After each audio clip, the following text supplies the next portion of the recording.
আগে আপনারা দেখতেন কাঠের যে ভাটি ছিল তাতে বিস্কুট হতো, কিন্তু এখন দেখুন কত সুন্দর ওভেনের মাধ্যমে পুরো কি বলবো অত্যাধুনিক পদ্ধতিতে, যেটা ডিজিটাল যেটাকে বলে। দেখুন কত সুন্দর ভিতরে বিস্কুট একের পর এক তৈরি হয়ে যাচ্ছে গরম ভাটিতে, তারপর এখানে রেডি হচ্ছে। দেখুন পেস্তা বাদাম দিয়ে পুরো সম্পূর্ণ বিস্কুট, এটা একদম মাখন বাইট, এটাও পেস্তা বাদামের বিস্কুট। দেখুন কত সুন্দর একদম তৈরি হচ্ছে, দেখুন পুরোটাই পেস্তা বাদাম দিয়ে, এটা দেখুন মাখন বাইট, কত সুন্দর, কত সুন্দর পদ্ধতি। এখন ডিজিটাল যুগ, পুরোটাই পরিবর্তন।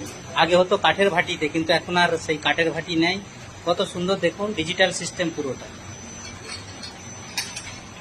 ধন্যবাদ সকলকে আপনার মূল্যবান সময় দিয়ে আমার ভিডিওটা দেখার জন্য। অনেক অনেক ধন্যবাদ সকলকে, ভালো থাকবেন।